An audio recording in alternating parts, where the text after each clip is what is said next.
Hello everyone, नमस्कार। Quantum astrology में आप सभी का हार्दिक स्वागत है। आज मैं फिर आपके समक्ष आया हूँ एक फीमेल नेटिव चार्ट का हॉरोस्कोप एनालिसिस के लिए।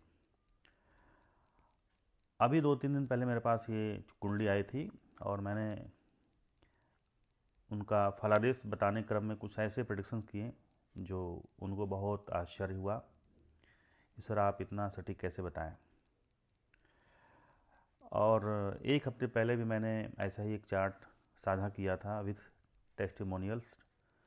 उसमें स्क्रीनशॉट था कि जो भी मैंने प्रेडिक्ट किया था वो सब सही हुआ। तो देखो, नियम जान लेने से नहीं होता है, नियम सबको पता है, बट उसको कैसे चार्ट पे अप्लाई करते हैं। ठीक है, अगर आपको अप्लाई करना आ गया और आप बेसिकली ये डिपेंड करता है प्रैक्टिस पे, कितना आप प्रैक्टिस करते हैं। ऐसे भी बहुत विद्वान मिलेंगे कि वो कुंडली नियम तो बहुत जानते हैं, नियम उनसे ज़्यादा कोई नहीं जानता है, बट प्रेडिक्शन उनके बहुत पुअर लेवल का होता है। तो उसी को आगे बढ़ाते हुए अब मैं आपको बताऊंगा, इनका चार्ट थोड़ा बहुत एनालिसिस भी करूंगा और साथ साथ में वो जो प्रेडिक्शंस मैंने बताया था। देखो, ये चार्ट है, कुंभ लग्न कुंडली है और ये जितने भी प्लेसमेंट ग्रहों का थोड़ा सा आप इसको देखा जाए तो वीनस जो है 4th हाउस में बैठा हुआ है, बुध जो है 3rd हाउस में बैठा हुआ है, राहु चंद्र और सूर्य की युति है 6ठे भाव में, शनि और गुरु 7th हाउस में बैठा हुआ, मंगल 8वें भाव में, चंद्रमा 10म भाव में नीच का। देखो, मैं थोड़ा सा आपको बताना चाहूँगा कि चंद्रमा नीच का यानी डेबिलिटेड जब भी हो चार्ट में, तो आप ये समझ लो कि उस व्यक्ति को अपनी गाड़ी, घर, सुख को भोग नहीं पाएगा वो। कालपुरुष कुंडली में 4th हाउस गाड़ी, भूमि, वाहन, माता और उसका स्वामी चंद्रमा होता है। इसीलिए इन सारे जो जो भी कारकत्व हैं, व्हीकल्स, होम, प्रॉपर्टी, मतलब किसी भी प्रकार का हैप्पीनेस को वह भोग नहीं पाता है, या वो अगर उसके पास है भी, ये सारी चीज़ें हैं भी ना, तभी वो अपने सुख को भोग नहीं पाएगा। सपोज़ अगर उसने नई गाड़ी खरीदी है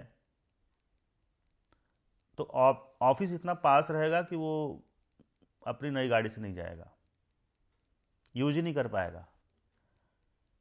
अगर उसने घर ले लिया है तो उसका कहीं ट्रांसफ़र हो गया।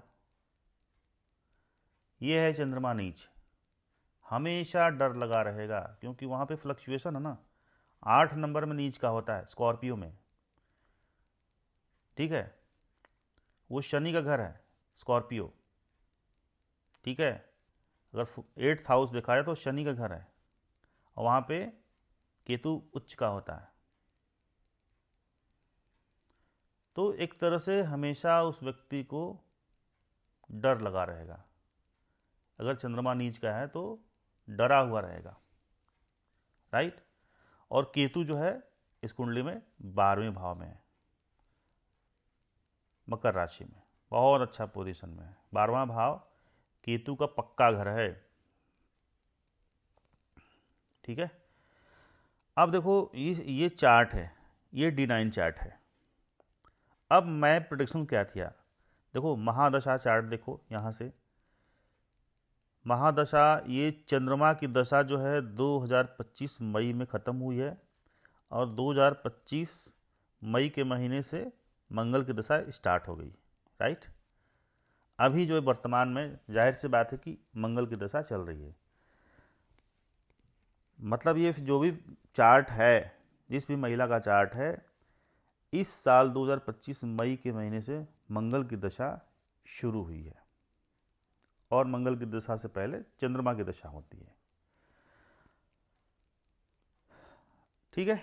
अब देखो, अब देखते हैं कि मंगल इस कुंडली में, लगन कुंडली में मंगल किस भाव का स्वामी है और कहाँ बैठा हुआ है।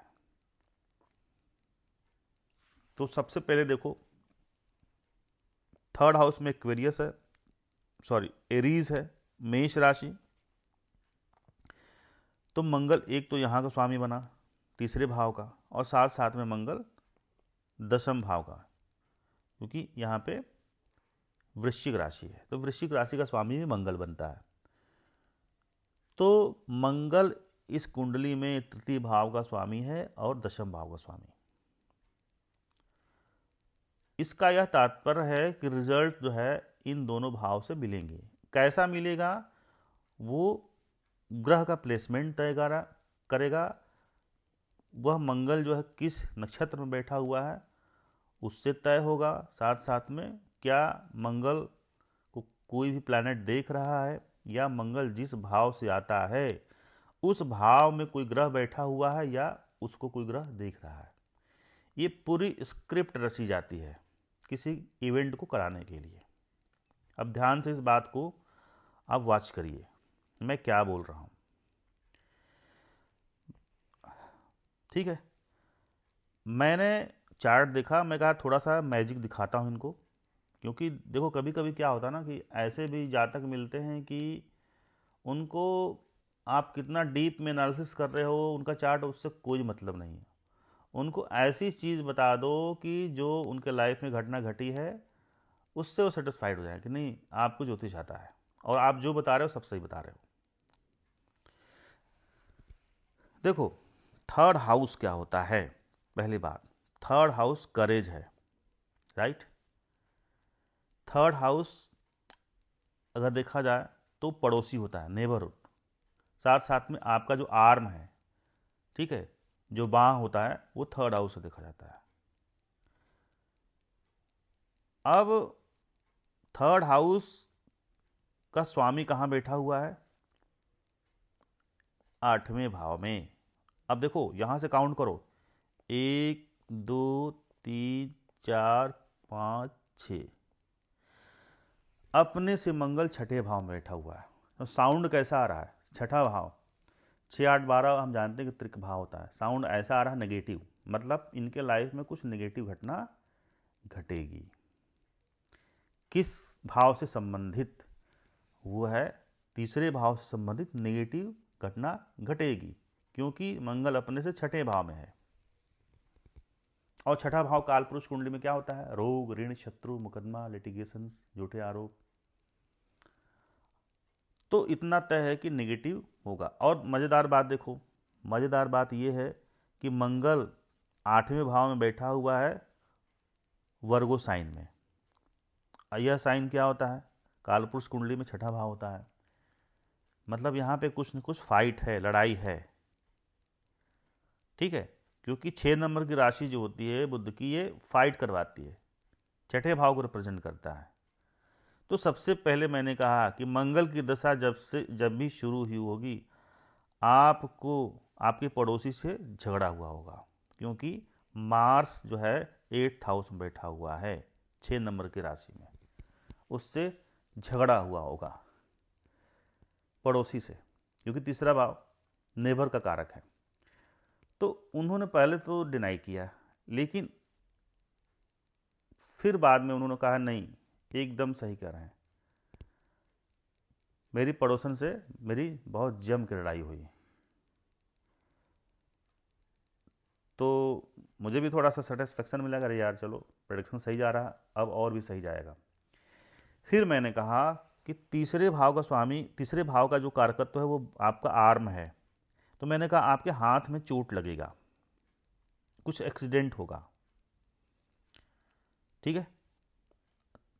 कैसे कैसे ये प्रेडिक्ट किया, क्योंकि थर्ड हाउस का लॉर्ड मंगल, यहाँ पे थर्ड हाउस क्या, बाँह है।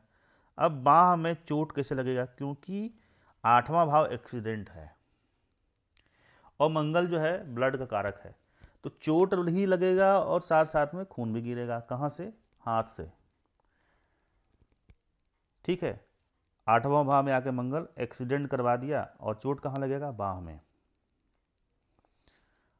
और मैंने कहा कि बाँह में चोट लगेगा, साथ साथ में यह चोट व्हीकल से होगा। ये क्यों कहा, क्योंकि मंगल जो है साथ साथ में 10वें भाव का भी स्वामी है। और 10वें भाव में चंद्रमा बैठा हुआ है। और चंद्रमा किस चीज़ का कारक है? व्हीकल का, क्योंकि वैसे भी चंद्रमा व्हीकल कारक है, साथ साथ में वह अब बैठ करके चतुर्थ भाव को देख रहा है। तो चतुर्थ भाव को देख रहा है तो यहाँ की एनर्जी को लिया ना अपने साथ, अपने पास एनर्जी को लिया यहाँ से। तो एक्सीडेंट कैसे होगा? व्हीकल से। और व्हीकल मैंने क्या सेलेक्ट किया? मैंने कहा कि स्कूटी। स्कूटी से मैंने जैसे स्कूटी का नाम लिया, उन्होंने कहा कि बस मेरा एक्सीडेंट हो चुका है। मंगल की दशा जैसे शुरू हुई थी, मेरी बिटिया जो है स्कूटी चला रही थी, पीछे मैं बैठी हुई थी और वो गिरा दी स्कूटी और मुझे चोट आया, हाथ में चोट आया था। क्यों क्यों मैंने स्कूटी बोला? क्योंकि ये फीमेल का चार्ट है और फीमेल को चोट लगेगा तो स्कूटी से ही लगेगा, मोटरसाइकिल से नहीं लगेगा, मोटरसाइकिल नहीं चलाएंगी। तो उन्होंने बिटिया का नाम लिया। ठीक है, चूंकि यहाँ चोट लग रहा है अष्टम भाव में। अष्टम भाव में क्या है? साइन वर्गो, बुध की राशि। अब बुध, मजेदार बात, कहाँ बैठा हुआ है? बुध बैठा हुआ। डिस्पोजिटर थ्योरी हमेशा लगाना चाहिए प्रोडिक्शन में। बिना डिस्पोजिटर लगाए सटीक प्रोडिक्शन नहीं हो सकता है। जब घटना 8वें भाव में घट रही है तो साथ साथ में ये भी देखा ना कि 8वें भाव का स्वामी कहाँ बैठा हुआ है। तो 8वें भाव का स्वामी बुध बुध बैठा हुआ है पंचम भाव में। पंचम भाव संतान होता है, मतलब इस एक्सीडेंट में संतान भी इन्वॉल्व हैं। तो कैसे ये देखो कनेक्शन बन रहा है, यहाँ से ये, यहाँ से ये, यहाँ से 5th हाउस में। तो पूरा एक लूप बनना चाहिए, एक क्लोज सर्किट बनना चाहिए। कभी भी प्रिडिक्शन में ध्यान देना है कि जो कहानी गढ़ी जाती है, स्क्रिप्ट बनती है, वो ब्रह्मांड में बन जाती है कि ये इवेंट इस जातक के लिए सुनिश्चित है। और वह ग्रह जो है ना, वहाँ से संपदा को चुराता है जहाँ से वो निकला है। 3rd हाउस का स्वामी है मंगल। तो 3rd हाउस से वो करेंसी वहाँ से जुटा करके जहाँ पे बैठ रहा है एज पर सीटिंग अरेंजमेंट, मतलब कि अगर वह 6ठे भाव में बैठा हुआ है तो नेगेटिव है, अगर 5वें भाव में बैठा हुआ है तो पॉजिटिव है। 1 5 9 क्या होता है? ये त्रिकोण होता है। और भी देखो कि मंगल क्या किसी और भाव का स्वामी है? तो इस कुंडली में मंगल जो है 10म भाव का स्वामी है। तो 10म भाव भी इन्वॉल्व हो गया इस एक्सीडेंट में। और संयोग से 10म भाव में चंद्रमा बैठा हुआ नीच का। चंद्रमा जो है व्हीकल्स का भी कारक होता है, और व्हीकल्स कारक है भी, साथ साथ में वह अपने ही हाउस को, 4th हाउस को देख रहा है। मतलब इस एक्सीडेंट में व्हीकल इन्वॉल्व हो गया। अब चूंकि महिला का चार्ट है तो इसमें इंट्यूशन आपके अंदर आना चाहिए एक एस्ट्रोलॉजर को कि इस एक्सीडेंट में कोई ऐसा व्हीकल इन्वॉल्व है जो महिला चला सकती है। तो जाहिर सी बात है एक कॉमन नाम आता है स्कूटी। अब चूंकि उन्होंने ये कहा कि बेटी चला रही थी, तो मंगल देखो 8वें भाव में बैठ करके जिस राशि में बैठा हुआ है उसका स्वामी बुध होता है। बुध कहाँ बैठा हुआ है? बुध बैठा हुआ है पंचम भाव में। अब पंचम भाव संतान है इस महिला का। तो इस तरह से ये प्रेडिक्शंस मेरा सही हुआ। ये घटना घट चुकी थी। क्योंकि मैं जब चार्ट देख रहा हूँ तो इनका जो भी जन्म हुआ था उस समय को रेफरेंस मान के मैं प्रेडिक्शन कर रहा हूँ, तो मेरे लिए तो भविष्यवाणी हुआ ये। ठीक है, फिर मैंने एक चीज़ और इनको कहा था कि इससे पहले चंद्रमा की दशा थी, मतलब मार्च से पहले चंद्रमा की दशा थी, राइट। तो चंद्रमा जो है इस कुंडली में डेबिलेटेड है और बैठ देख रहा है अपने ही भाव, मतलब चतुर्थ भाव को, और शुक्र भी यहाँ बैठा हुआ है। तो मैंने कहा कि आपका घर ज़रूर चेंज हुआ होगा 100%। तो उन्होंने ये कहा कि हाँ बिल्कुल, हम लोग का नया घर बना था और पहले हम लोग अपार्टमेंट में रहते थे या कहीं रेंट पे रहते थे, और हम चंद्रमा की दशा में घर भी चेंज हुआ है। क्योंकि चंद्रमा जो है ना वाटर का कारक है, पानी का कारक है। तो चंद्रमा की दशा जब भी चलेगी तो फ्लक्चुएशन होगा पानी में, मतलब पानी चेंज होगा। ठीक है, क्या होगा, पानी चेंज होगा। अब पानी तभी चेंज होगा जब घर चेंज करोगे। ठीक है, अब इसमें भी भेद है कि किसी की चंद्रमा की दशा चल रही है और आपने कहा कि घर चेंज हो रहा है। नहीं, आपको ये दिखना है कि उस जातक का एज क्या है। अगर वह स्टूडेंट है, अनमैरिड है, तो आप ये बोलोगे कि आपका घर चेंज हो रहा है। बेसिकली आप घर अपना छोड़ करके आप हॉस्टल जा रहे हो पढ़ने, या लॉज में जा रहे हो पढ़ने, या बोर्डिंग स्कूल में जा रहे हो पढ़ने। इसका ये मतलब पानी चेंज हो रहा है, मतलब उसका घर चेंज हो रहा है। क्योंकि घर का पानी नहीं पिएगा, कहीं और पानी पिएगा। तो कहीं और का मतलब जहाँ पे जा रहा है जिस काम के लिए, वहाँ का पानी पिएगा। तो वो किस काम के लिए जा रहा है, वो प्लैनेट्स का पोजीशन से तय होता है। ठीक है, चंद्रमा की दशा जब भी चलेगी ना, तो इंसान के अंदर एक ख्यालात और भी आएगा कि मुझे तो नया घर लेना है, नया घर खरीदना है। और ख़ास तौर से राहु की अंतर्दशा आ जाए तो और भी परेशान हो जाएगा कि ये ज़मीन ले लें, वो ऐसा कर दें, उसमें धोखेबाजियाँ मिलेगी उसको। राइट। आप देखो मज़ेदार बात इसमें एक चीज़ और, कि चंद्रमा इनका नीच का है और साथ साथ में राहु जो है कर्क राशि में बैठा हुआ है, एक वक्री ग्रह कर्क राशि में बैठा हुआ है। तो जब भी मून के साथ राहु हो या कर्क राशि में राहु हो, कोई भी वक्री ग्रह हो, तो इंसान ना सिंपल तरीके से नहीं सोचेगा, क्योंकि चंद्रमा मन का कारक है। तो माइंड पे कैसा इम्पैक्ट पड़ेगा, वो हमेशा उल्टा सोचेगा, बहुत डिफरेंट तरीके से सोचेगा।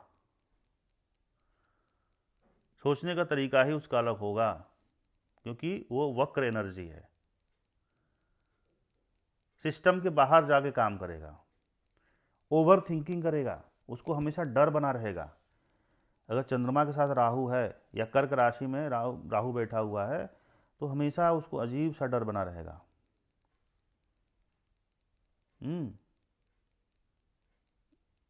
फियर में जिए, मतलब अगर एग्जाम दे रहा है तो हमेशा वो फियर ऑफ एग्जाम रहेगा उसको, कि यार कहीं ऐसा तो नहीं मैं फेल हो जाऊं। क्योंकि चंद्रमा फ्लक्चुएट कर रहा है ना, डेली चेंज हो रहा है, पर डे एक नक्षत्र चेंज कर रहा है, एक राशि में लगभग 1.25 दिन तक रहता है। तो फास्टेस्ट मतलब सबसे तेज चलने वाला है। ठीक है, सबसे तेज चलता है चंद्रमा और सबसे स्लो शनि। तो रिजल्ट्स जब से सबसे तेज चलेगा ना, तो रिजल्ट्स उसके फास्ट आएंगे। तो इवन जितने भी फास्टेस्ट हैं, मतलब चंद्रमा है, सूर्य है, बुध है, ये सबसे तेज तो चंद्रमा ही चलता है, उसके बाद सूर्य, फिर बुध, शुक्र। तो जो जितना फास्ट चलेगा उसके रिजल्ट्स उस भाव के हिसाब से ज़्यादा तेज आएंगे। ठीक है, इसलिए चंद्रमा की दशा जब भी चलेगी और मैलिफिक है, वो 6 द्वार में बैठा हुआ है या राहु के साथ बैठा हुआ है या कोई वक्री ग्रह के साथ बैठा हुआ है, तो वो उसका जो मन में बदलाव है ना, मानसिक उसका हेल्थ बहुत अप्स एंड डाउन्स होगा, बहुत भूचाल आएगा उसके लाइफ में। इसीलिए चंद्रमा की दशा जब चलती है ना, तो इस दशा में इंसान को फूड कंट्रोल करना चाहिए, क्योंकि वह फूड का कारक है चंद्रमा।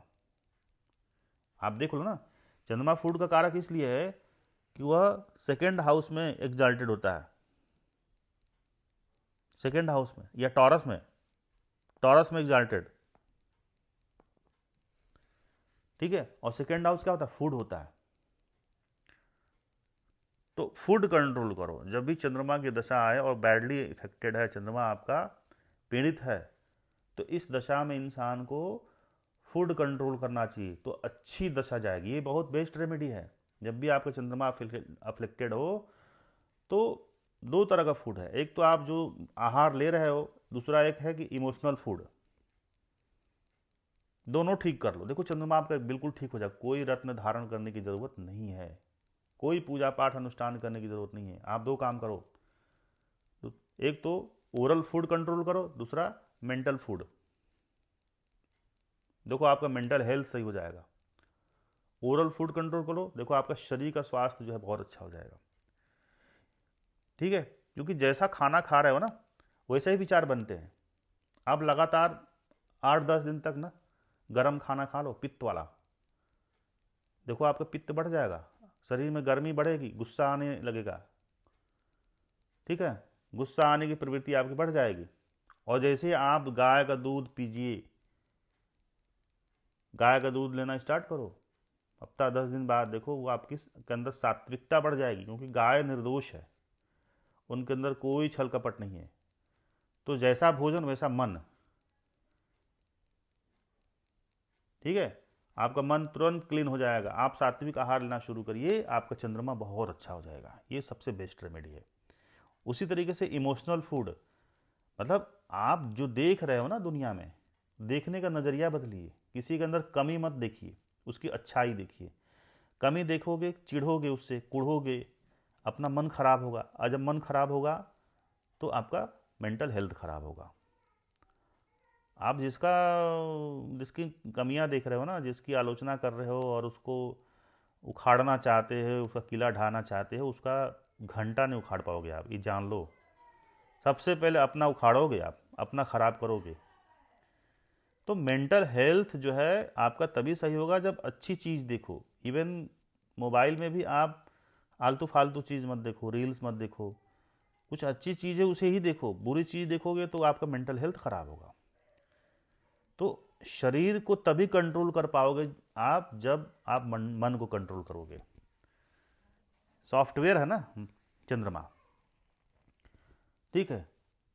तो मन कंट्रोल हुआ, आपका शरीर कंट्रोल हो गया। मन पे नियंत्रण, लाखों आप लोगों को मार सकते हो, काबू में कर सकते हो, उनको गुलाम बना सकते हो जबरदस्ती। लेकिन आपके अंदर जो इंद्रियां हैं ना, आपकी आपकी जितने भी ज्ञानेंद्रियां हैं, कर्मेंद्रियां हैं, उनको कंट्रोल आप निग्रह करके ही कर पाओगे। आप ईर्ष्या को कंट्रोल करके देखो, क्रोध को कंट्रोल करके देखो, नहीं हो पाएगा। उसके लिए बहुत साधना की जरूरत पड़ती है। तो बाहर के शत्रु को फिर भी आप पराजित कर सकते हो, लेकिन अंदर का जो ये शत्रु छुपा हुआ ना घाघ बन के, ठीक है, ये सबसे बड़ा शत्रु है। काम क्रोध लोभ मोह मद मत्सर, इसको हराना है ना, तो इसके लिए बहुत स्ट्रांग होना पड़ेगा, प्रैक्टिस करनी पड़ेगी। तो वो प्रैक्टिस कैसे आएगा? आप अपने भोजन को सुधारो, चंद्रमा देखो मजबूत हो जाएगा। मैं लिख के दे रहा हूँ, 1 महीने के अंदर आप नहीं सुधर जाओगे तो मैं ज्योति छोड़ दूंगा। सात्विक आहार लेना शुरू, सात्विक का मतलब समझ रहे हो ना, ये जितने भी गर्म खाने हैं छोड़ो उसको, ठीक है। उससे आपका पित्त बढ़ेगा। और कुछ भी आप चलचित्र देख रहे हो, मूवी देख रहे हो, तो उसमें भी आपको सात्विकता होनी चाहिए। तो विचारों का शुद्धि, विचारों का प्योरिटी होना आवश्यक है। और ये अगर है तो आप एक अच्छे एस्ट्रोलॉजर बन सकते हो। देखो, एस्ट्रोलॉजी कुछ नहीं है, आपका इंट्यूशन बहुत तगड़ा होना चाहिए। नियम लगाने से कुछ नहीं होता है। हम जो बोलने वाले हैं वो एक इंट्यूशन का कहीं ना कहीं उसमें मिक्सअप होता है, तभी वो सही होता है। सारे लोग पढ़ करके एस्ट्रोलॉजर बन जाते हैं, बट सच में वो प्रोडिक्शन सही नहीं होता उनका। इसलिए चंद्रमा को कंट्रोल करना है तो जो मैं विधि बता रहा हूँ उस पर आप उसको अप्लाई करो, देखो बहुत ज़बरदस्त परिवर्तन आएगा। तो आई थिंक आज के इस छोटे से सेशन से आपको काफ़ी मतलब मज़ा आया होगा, आप काफ़ी सीखे होंगे। और इसी तरह से मैं छोटा छोटा वीडियो और भी जो भी मैं मेरे पास रखा हुआ है डेटा बैंक है और कुछ टेस्टिमोनियल्स है, उनको एक बेस मान करके मैं आपको कुछ बताने का प्रयास करूँगा, सिखाने का प्रयास करूँगा, जो भी मुझे आता है, जितना भी मुझे आता है। ठीक है, तो आज के लिए इतना ही। Thank you.